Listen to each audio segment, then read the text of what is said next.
अभी थोड़ी देर पहले मैं रेवती दीदी की एक वीडियो देख रहा था जिसमें उन्होंने अपने 9 सालों का मैनिफेस्टेशन एक्सपीरियंस एक वीडियो में शेयर किया था। तो मैंने सोचा कि मेरे पास भी तो अब 4 साल का एक्सपीरियंस हो चुका है, ऑलमोस्ट मुझे 4 साल होने वाले हैं अब्राहम की टीचिंग्स को फॉलो करते हुए। तो क्यों ना मैं भी एक ऐसी वीडियो बनाऊं जिसमें मैं अपने 4 साल का एक्सपीरियंस आपके साथ शेयर करूं और ये बताऊं कि एट द एंड क्या चीजें वर्क करती है लॉ ऑफ अट्रैक्शन में, जिससे आपको आपके लाइफ में क्लैरिटी मिले और ना सिर्फ आप अपनी डिजायर्स को मैनिफेस्ट कर पाओ बल्कि आप अपनी लाइफ को भी अच्छे से जी पाओ। तो अगर ये 4 सालों का एक्सपीरियंस देखे तो 4 साल में मैं एक बहुत डिफरेंट पर्सन बन चुका हूँ। मैं 4 साल पहले अगर अपने आप को देखूं और अभी के हिसाब से अगर देखूं तो उसमें जमीन आसमान का अंतर होगा। जब मैंने स्टार्ट किया था यानी उस वक्त आप समझ लो कुछ भी नहीं था मेरी लाइफ में, ना खुद के पैसे थे, ना करियर था, ना ही मेरी मेंटल हेल्थ ठीक होती थी, क्योंकि उस वक्त सोशल एंजाइटी और डिप्रेशन से मैं बहुत ज्यादा परेशान था। और जब अब्राहम की किताब को पढ़ना स्टार्ट किया था तो एक नया पर्सपेक्टिव मिला था, लॉ ऑफ अट्रैक्शन को एक अलग तरीके से देखने को मिला था, जिसके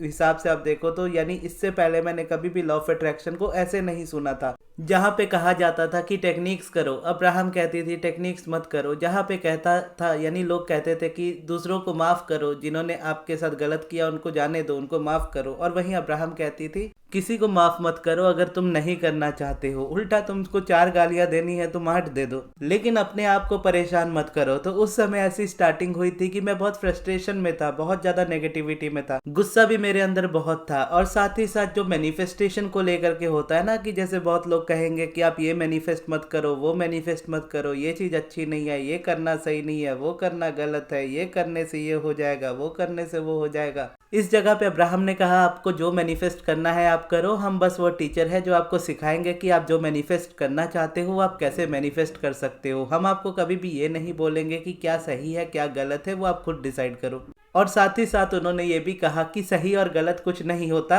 और ऐसा इसीलिए वो कहते हैं क्योंकि सही और गलत को देखने का दुनिया का अपना अपना नजरिया हो सकता है हर एक पर्टिकुलर इंडिविजुअल का। अगर आप देखो तो आप किसी चीज को सही मान सकते हो, उसी चीज को मैं पर्टिकुलरली गलत मान सकता हूँ, या मैं किसी चीज को सही मान सकता हूँ, आप उस चीज को टोटली गलत मान सकते हो। फॉर एग्जाम्पल मेरी लाइफ में या मेरे हिसाब से कर्मा एग्जिस्ट नहीं करता, मैं कर्मा पे बिलीव नहीं करता बिल्कुल भी, और उसके मेरे अपने रीजंस है। लेकिन वहीं दूसरी तरफ बहुत लोग ऐसे भी हैं जो कर्मा पे बिलीव करते हैं।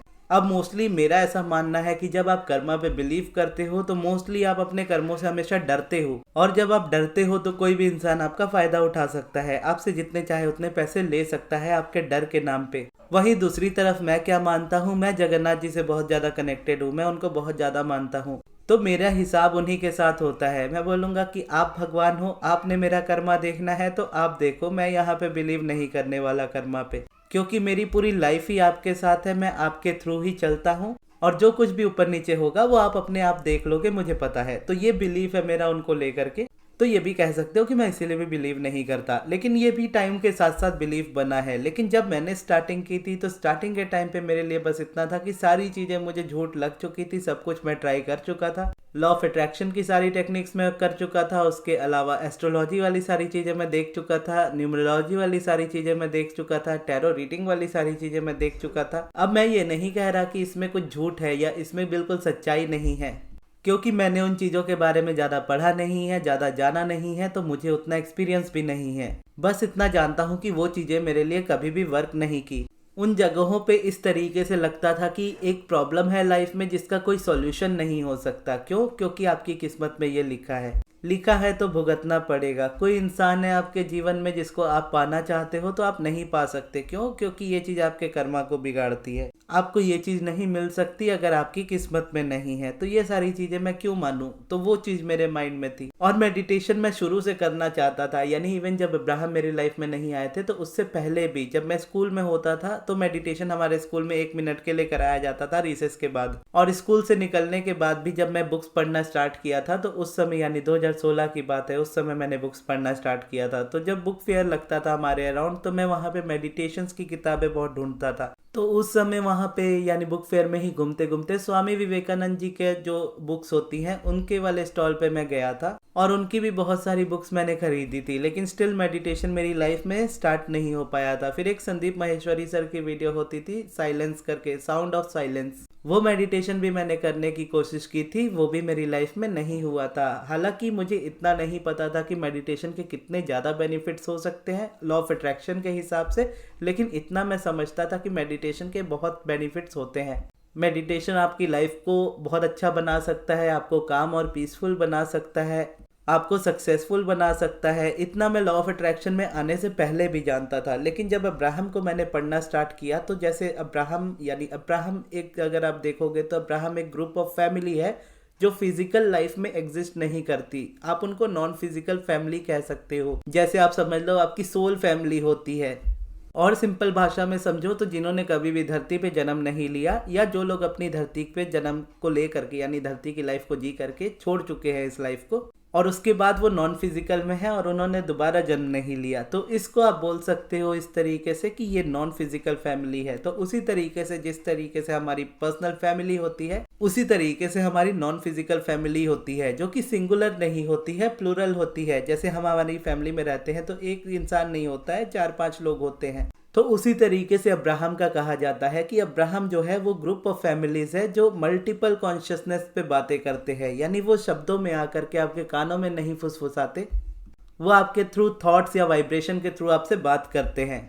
अब जब अब्राहम यानी जो एस्थर अब्राहम को चैनल करती है, अब्राहम उनको 9 मंथ्स के मेडिटेशन के बाद मिले थे, और अब्राहम जब आए थे यानी एस्थर उससे पहले अपने हस्बैंड के साथ एक ऐसे जगह पे गए थे जो लोग चैनलिंग करते थे। उनका नाम था शीला, और शीला जो नॉन फिजिकल एंटिटी से बात करती थी उसको वो थियो कह करके पुकारती थी। तो जब अब्राहम उनके पास यानी एस्थर हिक्स और जेरी हिक्स उनके पास जब गए थे अपने क्वेश्चन आंसर्स पूछने, तो जब उन्होंने सबसे पहला क्वेश्चन उनसे ये पूछा था कि हम अपनी लाइफ को चेंज कैसे कर सकते हैं, तो उसके आंसर में उन्होंने यानी थियो ने उनको आंसर किया था मेडिटेशन प्लस एफर्मेशंस, और एक एफर्मेशन भी उनको दिया था। और जब वो वहां से उठने वाले थे तो एक लास्ट क्वेश्चन के तौर पे शीला की जो आप समझ लो मैनेजर थी, उन्होंने कहा कि आप एक और लास्ट क्वेश्चन पूछना चाहते हो तो आप पूछ सकते हो। तो उस समय उन्होंने पूछा था, यानी जेरी हिक्स ने पूछा था कि हमारे स्पिरिचुअल गाइड कौन है, क्योंकि उस समय जो एस्थर थी ये सारी चीजें देख करके बहुत डरी हुई थी। उनके मुंह से एक शब्द नहीं निकल रहा था कि वो किससे बात कर रही है, उन्हें कुछ समझ नहीं आ रहा था। लेकिन जो जेरी थे उनके हस्बैंड, वो काफी ज्यादा एक्साइटेड थे। तो ये क्वेश्चन भी उन्होंने पूछा था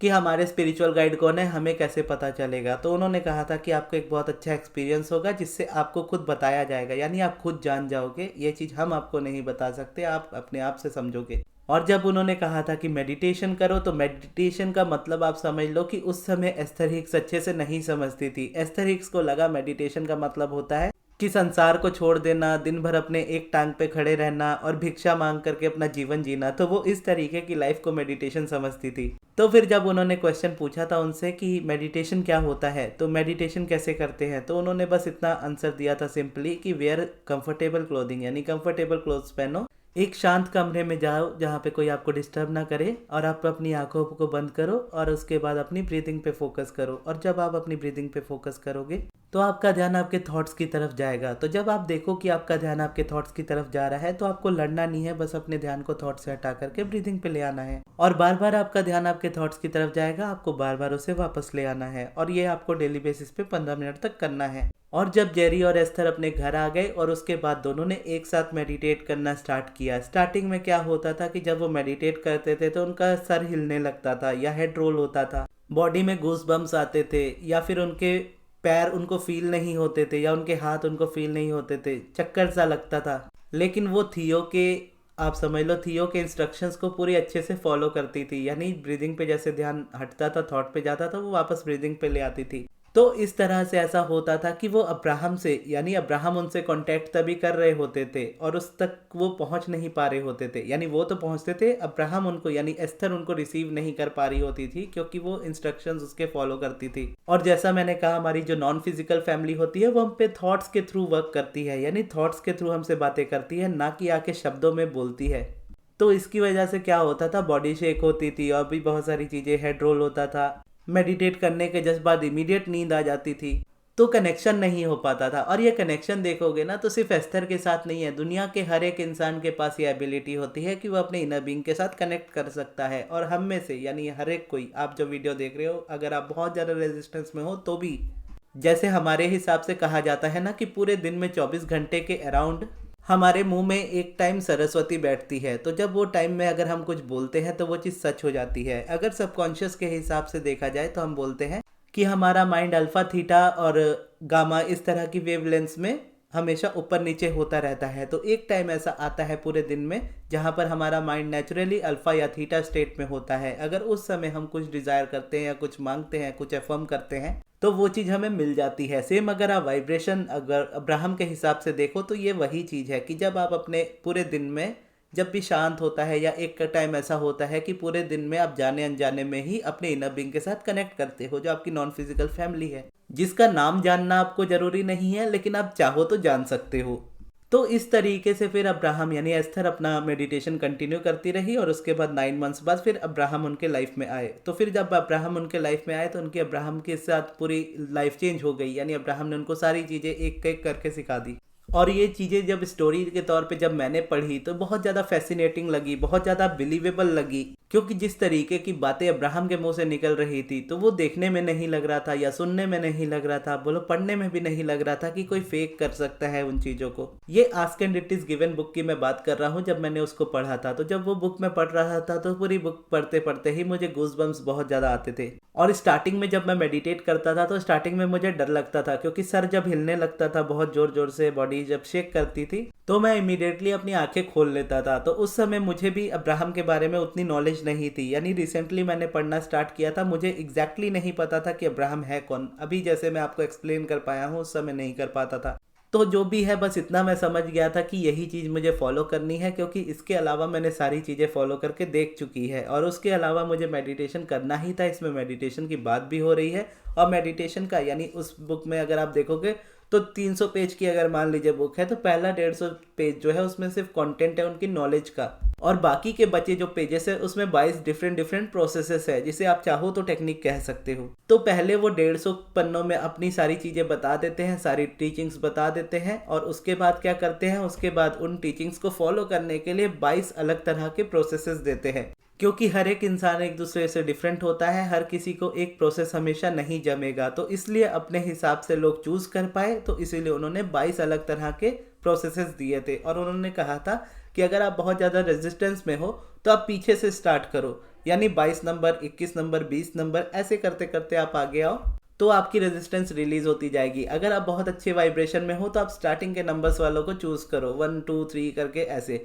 तो पहले नंबर पे जो चीज़ होती थी उनके यानी जो प्रोसेस है वो अप्रिशिएशन का प्रोसेस है। दूसरे या तीसरे पे आप समझ लो होगा पॉजिटिव एस्पेक्ट्स का। उसके मिडिल में आप 22 के मिडिल में आप समझ लो 11, 10, 11, 12 के अराउंड में अपना मेडिटेशन होता है, और उसी के बीच में यानी 1 से 10 के बीच में पिवटिंग भी है। तो ये 3 मेरी लाइफ में प्रोसेसेस चूज हुए जिसको मैंने चूज किया, पिवटिंग, पॉजिटिव एस्पेक्ट्स और मेडिटेशन। और अब्राहम ने कहा था कि आपके यानी ये 22 प्रोसेस हम आपको दे रहे हैं, ये 22 के 22 आपको करने की जरूरत नहीं है।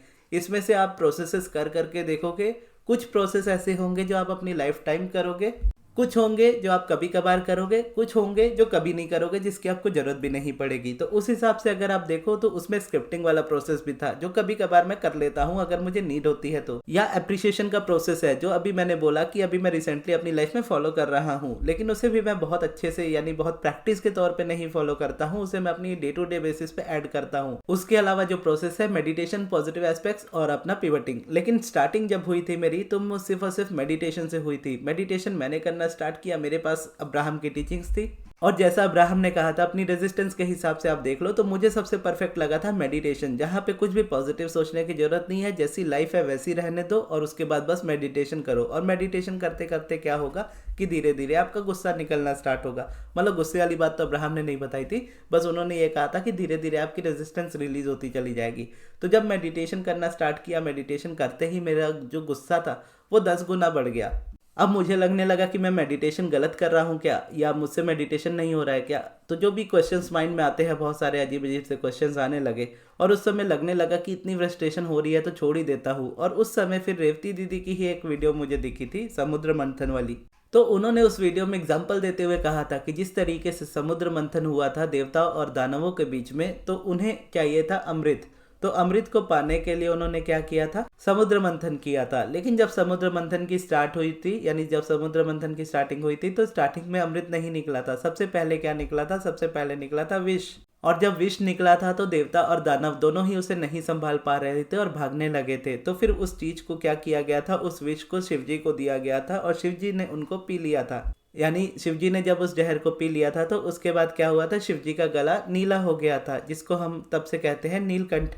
और उन्होंने ऐसा, यानी शिवजी को वो इसीलिए दिया था क्योंकि वो ब्रह्मांड के रचयिता है और वही इन चीज़ों को संभाल सकते हैं, बाकी के हाथ में ये चीज़ें नहीं है। तो उन्होंने क्या किया था, सुप्रीम पावर को वो चीज़ संभालने के दे दी थी। और समुद्र मंथन की शुरुआत कहाँ से हुई थी, यानी कछुए का रूप लेकर के विष्णु जी ने जब अपना पहला अवतार लिया था। तो उसी तरीके से जब आप मेडिटेट करते हो तो सबसे पहले आपके अंदर से विष निकलता है, आपके अंदर से जहर निकलता है, यानी आपकी नेगेटिविटी, गुस्सा जो भी आपके अंदर भरा हुआ है सब बाहर आता है। इसीलिए अब्राहम ने कहा था कि स्टार्टिंग में आपको गुस्सा करना है कर लो, गालियां देनी है दे लो, आपको किसी को माफ नहीं करना है मत करो। आप बस क्या करो, आप बस अपना मंथन करो। मंथन का मतलब यहाँ पे मेडिटेशन है, क्योंकि उन्होंने कहा था प्रोसेस करते चले जाओ, आप धीरे धीरे अपनी रेजिस्टेंस को छोड़ के अलाइनमेंट में आते जाओगे। तो वो प्रोसेस फिर मैंने इस वीडियो के बाद कंटिन्यू रखा। अब जब वो जहर मेरे अंदर से निकला, यानी वो नेगेटिविटी मेरे अंदर से निकली, तो मुझे भी बहुत ज़्यादा परेशानी हुई स्टार्टिंग में। तो वहीं स्टार्टिंग के टाइम पे क्या होता है, मेडिटेशन क्विट होता है, जहाँ पे सबको ये प्रॉब्लम होती है और मेरा भी हो जाता अगर वो वीडियो नहीं मिलती। तो इसीलिए मैं रेवती दीदी को हमेशा थैंक यू कहता हूँ, उनके लिए हमेशा ग्रेटफुल फील करता हूँ कि उन्होंने वो वीडियो बनाई है। आप अगर देखना चाहो तो आप टाइप कीजिएगा रेवती सोल स्कूल समुद्र मंथन या फिर समुद्र मंथन रेवती, इतना भी लिखोगे आ जाएगा। तो वो जहर जब मेरे अंदर से इस तरीके से निकला तो मुझे भी बहुत परेशानी हुई। जब परेशानी हुई लेकिन मैंने अपना मंथन यानी मेडिटेशन कंटिन्यू रखा, और जब कंटिन्यू रख करके ही हम उसे वापस लौटा सकते हैं यूनिवर्स को। जैसे शिवजी को उन्होंने दे दिया था अपना जहर, और वो जहर वो अपने अंदर नहीं ले सकते थे क्योंकि वो उनके लिए खतरा है, लेकिन सुप्रीम पावर तो उस चीज़ को संभाल सकते हैं, उनके लिए ये चीज़ें कुछ भी नहीं है। तो जो नेगेटिविटी मेरे अंदर से निकल रही थी उसे मैं अपने अंदर वापस नहीं ले सकता था। वापस लेने का मतलब है मेडिटेशन को रोक दो, वो चीज़ें आपके पास वापस आ जाएगी, वो आपको बर्बाद कर देगी। लेकिन आपने क्या किया, आपने मंथन किया, मंथन करने के बाद यानी मेडिटेशन करने के बाद आपका जहर, आपकी नेगेटिविटी बाहर निकली। जब बाहर निकली अब आपका काम है आप शिवजी को उनको दोगे, अपने यूनिवर्स को उनको दोगे। और दोगे कैसे, अपने मंथन को, अपने मेडिटेशन को कंटिन्यू रखते हुए। तो मैं मेडिटेशन करता गया, धीरे धीरे क्या हुआ, वो नेगेटिविटी मेरी लाइफ से खत्म होती गई, धीरे धीरे करके वो मेरी लाइफ से निकलती चली गई। और जब निकली तो उस तरीके से रेवती दीदी ने बताया था कि जब आपके अंदर, यानी ये चीज़ जब आपके अंदर निकलती है, विष निकलती है, फिर लास्ट में अमृत निकलता है, और उसी में फिर आपकी लाइफ में लक्ष्मी भी आती है, यानी धन आता है, पैसे आते हैं। तो उसी तरीके से मेरी लाइफ में हुआ, यानी जो जो रेवती दीदी ने उस वीडियो में बोला, मेडिटेशन कंटिन्यू करने पे मुझे वो मिला। जैसे उन्होंने कहा कि तुम्हें पैसे भी मिलेंगे, करियर भी मिलेगा, सब कुछ तुम्हारी लाइफ में अच्छा होगा। तो मैंने मेडिटेशन किया, करता गया, और करते करते क्या हुआ, सबसे पहले मेरी हेल्थ ठीक हुई। हेल्थ ठीक होने के बाद क्या हुआ, मैं अपना काम अच्छे से करने लगा। फिर क्या हुआ, मेरी लाइफ में अब्राहम की बुक, यानी उससे पहले तो ग्रेटिट्यूड वॉक करने लगा था मैं, फिर ग्रेटिट्यूड वॉक से और बेटर हुआ, और उसके बाद अब्राहम की book I money in the law of attraction. और ग्रेटिट्यूड वॉक वाले लाइफ में, यानी ग्रेटिट्यूड वॉक वाले फेज में अगर बोलो तो मेरे करियर की ग्रोथ हो रही थी, यानी मेरे चैनल में ग्रोथ हो रही थी, लेकिन तब तक मैंने पैसे कमाने स्टार्ट नहीं किए थे। तो जिस तरीके से समुद्र मंथन वाली बात हुई थी कि आप मंथन कंटिन्यू रखोगे, आपके लाइफ में लक्ष्मी भी आएगी, धन भी आएगा, तो उस समय मैं अपना मंथन यानी मेडिटेशन कंटिन्यू था। मेडिटेशन के साथ साथ फिर मुझे ये इम्पल्स आई, यानी एक तरीके से आप खुद समझ लो जैसे पहले जहर निकला था आपके थॉट्स के थ्रू, उसी तरीके से आप समझ लो कि मेरे थॉट्स के थ्रू ये चीज़ निकली कि अब मुझे अब्राहम की बुक पढ़नी चाहिए, money and the law of attraction. फिर मैंने उस बुक से पॉजिटिव एस्पेक्ट्स के बारे में सीखा, जो कि अब्राहम के 22 प्रोसेसेस में से ऑलरेडी एक प्रोसेस है, जो कि मैंने पहले कभी यूज़ नहीं किया था, लेकिन मेडिटेशन यूज़ करने के बाद, यानी मेडिटेशन स्टार्ट करने के 6 महीने बाद ये किताब मुझे ऐसी मिली जिसके थ्रू मैंने उसको पढ़ा, यानी उसको जाना कि क्यों करते हैं, कैसे करते हैं। फिर मैंने पॉजिटिव एस्पेक्ट्स लिखना स्टार्ट किया, और जिस दिन लिखा उसके अगले दिन रिजल्ट मिल गए, यानी चैनल मोनेटाइज होने चला गया, सब्लिमिनल का आइडिया आ गया। फिर सब्लिमिनल के बाद फिर मैं क्या करने लगा कि सब्लिमिनल मैं बनाने लगा, और उसके बाद मेरी लाइफ में पहली इनकम आई, जो मेरे ऑनलाइन पैसे जैसे होते हैं ना कि आप ऑनलाइन कमा रहे हो, जहाँ पे आपके ऊपर कोई बिलीव नहीं करता कि आप इस तरीके से काम करोगे, आप यूट्यूब पे वीडियो बनाओगे और उसके बदले में आपको पैसे मिलेंगे, या कोई आपको अपने पैसे पे करेगा। तो ये चीज़ें उस समय सबको मजाक लगती थी, लेकिन आज अगर मैं देखूंगा तो मेरी लाइफ की हकीकत है, और ये मुझे तब भी ट्रस्ट था अपने ऊपर कि मैं करूंगा। और फिर जब करने लगा तो इस तरीके से लाइफ में ग्रोथ हुई। फिर उसके बाद मुझे चाहिए था कि मुझे मेरी लाइफ में और इनकम सोर्स चाहिए, और इनकम चाहिए। तो उसके बाद क्या हुआ कि मैंने उसे ही पॉजिटिव एस्पेक्ट जैसा अब्राहम ने सिखाया था वैसे लिखा, लिखने के बाद क्या हुआ, मेरे क्लासेस यानी क्लासेस से पहले आप समझ लो सेशन स्टार्ट हुए, पर्सनल सेशन, फिर उसके बाद क्लासेस। और इन सभी जगहों पे मैंने जैसा कहा था, जिस तरीके की इंटेंशन मैंने रखी थी कि मुझे अपना, उस समय भी मैं चेहरा नहीं दिखाता था वीडियोस में, अभी भी नहीं दिखाता हूँ, लेकिन मैं बस इतना चाहता था कि मैं अपने कंफर्ट के हिसाब से काम कर सकूँ, अपने टाइम पे काम कर सकूँ और मुझे चेहरा ना दिखाना पड़े, अपने टाइम पे मैं काम करूँ, जैसे मन हो वैसे काम करूँ। तो मुझे ऐसा इनकम सोर्स चाहिए जो मेरी इन चीज़ों को फुलफ़िल करे। तो फिर ये बोलने के बाद, ये इंटेंशन के बाद जब मैंने पॉजिटिव एस्पेक्ट्स लिखे थे, तो उसके बाद आप समझ लो इस तरीके से चीज़ें आई कि जहाँ सेशन भी होता है तो ऑडियो कॉल में होता है, क्लासेस भी होती है तो ऑडियो कॉल में होती है, और उसके अलावा सब्लिमिनल जब मैं बनाता हूँ तो वो मैं पर्सनली बैठ के बनाता हूँ। और चैनल पे जो वीडियोस भी होती है आप समझ लो उसमें भी मेरा चेहरा नहीं है, तो मैं अपनी कंफर्ट के हिसाब से ही सारी जगहों पे काम कर रहा हूँ। और इस तरीके से, यानी यहाँ पे कहने का मतलब ये है कि जब मैंने मेडिटेशन स्टार्ट किया तो मेडिटेशन इस तरीके से मंथन के तौर पे चलता रहा कि एक एक करके सारी चीज़ें मेरी लाइफ में रिवील करता गया कि अब तुम्हें क्या करना चाहिए, अब तुम्हें क्या करना चाहिए, अब तुम्हें क्या करना चाहिए। और उसके बाद क्या हुआ, पैसे आने लगे, पैसे बहुत ज़्यादा आने लगे। उसके बाद सबसे पहले मैं गया था, यानी ट्रैवलिंग जो मेरी स्टार्ट हुई थी, उससे पहले तक मैं लाइफ में कभी भी कहीं घूमने नहीं गया था, और खुद से पैसे से तो कभी भी नहीं गया था। सिर्फ आप समझ लो मैं अमृतसर गया था, वो भी बहुत बचपन में गया था, वो भी अपने कज़न की शादी में गया था। तो इस तरीके से आप समझ लो कि शादी ब्याह में ही अगर कहीं जाना हो तो उसी तरीके से मैं गया था, अदरवाइज़ मैं बाहर कभी भी घूमा नहीं था। तो सबसे पहले स्टार्टिंग हुई थी पुरी से, और पुरी में भी अगर आप बोलोगे ना तो मुझे सबसे पहले दर्शन किनके हुए थे, यानी पुरी जगन्नाथपुरी में जगन्नाथ जी के दर्शन करने सब जाते हैं, लेकिन कहते हैं कि जगन्नाथ जी के मंदिर पे दर्शन करने से पहले आपको दर्शन करने चाहिए लिंगराज टेम्पल के, यानी जो कि भोले बाबा का मंदिर है, जो है भुवनेश्वर में। तो जब मैं जगन्नाथपुरी गया था, यानी पुरी जब मैं गया था, तो उस समय मैं अपने जो जगन्नाथ मंदिर है उस दिन मैं आखिरी दिन में गया था, जिस दिन हमें वापस आना था उस दिन गया था। लेकिन जो अगले दिन यानी जिस दिन आए हैं उस दिन रेस्ट किया है, बीच पे घूमे हैं। अगले दिन हम भुवनेश्वर की ट्रिप में मॉर्निंग में निकले थे और लिंगराज टेम्पल में हमने दर्शन किए थे पहले। तो वहाँ से जब वापस आ गए थे तो लास्ट वाले दिन पे फिर हम जगन्नाथ जी के दर्शन किए थे, जिसमें आप बोलो कि शिव जी है जिन्होंने वो अपना जहर पिया था, और विष्णु जी है यानी जगन्नाथ जी है, कृष्ण जी है जिन्होंने वो अवतार लेकर के अपना, आप समझ लो, समुद्र मंथन स्टार्ट किया था। और वहीं पे जैसे जगन्नाथ मंदिर के जब आप एंटर करते हो और वहां से जब आप सीढ़ियों से बाहर आते हो तो उसके बगल में ही अगर आप देखोगे, अगर आप जगन्नाथ मंदिर गए हो तो चट्टानों का एक और मंदिर है, वो है हमारे नरसिम्हा भगवान जी का मंदिर है। तो नरसिम्हा जी के मंदिर में जब हम गए थे तो वहाँ हमारे करियर की पूजा हुई थी, जबकि हमने कहा नहीं था कि हमारे करियर की पूजा करो। तो जब हम जैसे एंटर किए तो पंडित जो वहाँ पे होते हैं उन्होंने खुद ही पूजा की थी, बस हमारा नाम पूछा था और प्रोफेशन पूछा था। जब हमने प्रोफेशन बताया कि मैं क्या करता हूँ, उसके बाद उन्होंने पूजा की। फिर इसके बाद जब हम वापस आए तो फिर हमारा जो जर्नी होता है वो और अच्छे से स्टार्ट हुआ, यानी पैसे और ज़्यादा आने स्टार्ट हो गए। फिर जहाँ जहाँ ट्रैवल करना था, गोवा था, मुंबई था, या दिल्ली था, ये सारी जगह मैं जाके आया, यानी जहाँ जहाँ मुझे जाना था अपने पैसों से मैं घुमा, अपने घर वालों को भी घुमाया। कभी प्लेन में नहीं बैठा था तो प्लेन में भी मैं अपने पैसों से बैठा और अपने आप पे बहुत प्राउड फील किया और अपनी लाइफ को, उस मोमेंट को बहुत अच्छे से एंजॉय किया। फिर धीरे धीरे क्या होता है कि जब ये एंजॉयमेंट आपकी लाइफ में आता है तो कहीं ना कहीं पीछे की चीज़ें पीछे ही छूट जाती है। तो ठीक इसी तरीके से लाइफ में आगे बढ़ते बढ़ते कब मेरा ध्यान, यानी मैनिफेस्टेशंस होती गई, बहुत अच्छी होती गई, और उन मैनिफेस्टेशन को भी मैं एंजॉय करता गया। यानी जो चीज़ें माइंड को इम्पॉसिबल लगती थी ना, वो भी चुटकियों में पॉसिबल कर देता था यूनिवर्स। लेकिन ये करते करते क्या हुआ, मंथन होना छूट गया, यानी मेडिटेशन थोड़ा छूट गया। धीरे धीरे वो कम होता गया, फिर खत्म होता गया। फिर इसमें क्या हुआ, फिर लाइफ में रेजिस्टेंस आने लगी। वो विश आप समझ लो कि जहर अपनी लाइफ में और बढ़ने लगा, नेगेटिविटी अंदर से बढ़ने लगी। और वो टाइम काफ़ी मुश्किल से निकाला, बहुत परेशानियों से निकाला, लेकिन स्टिल मुझे पता था कि एक ना एक दिन ये चीज़ें सुधरेंगी, लेकिन इतना लंबा टाइम लेंगी ये नहीं पता था। तो चलो 2025 ही आप समझ लो इस तरीके से निकला। लेकिन जब मैंने मेडिटेशन वापस से स्टार्ट किया तो वो वापस से वो चीज़ मंथन वाली रियलिटी मुझे दिखने को मिली, जो कि उस समय तक ऐसे लगने लगता था कि मैं तो मेडिटेट कर रहा हूँ फिर भी रिजल्ट नहीं मिल रहे, लेकिन स्टिल, और इसीलिए हो रहा था ये चीज़ क्योंकि मैं कंसिस्टेंट नहीं था। मैं मेडिटेट करता था, गैप लेता था, मेडिटेट करता था, छोड़ता था, कहीं घूमने चला जाता था, मेडिटेशन छोड़ देता था, तो उस तरीके से चलता आया। लेकिन फिर दिसंबर से जब मैंने उसे रेगुलर करना स्टार्ट किया कि मैं कहीं भी रहूँ मैं मेडिटेट करूँगा, तो इस तरीके का माइंडसेट जब मैंने लिया तो 1 महीने के अंदर आप समझ लो कि मेरी रेगुलर वीडियोस आने लगी, मैं डेली जिम जाने लगा, डेली वर्कआउट करने लगा, डेली अपनी रूटीन को फॉलो करने लगा। जो न्यूट्रिशन प्लान मुझे मिलता है उसे मैं पूरी तरीके से फॉलो करने लगा, जो कि पहले मैं कभी नहीं करता।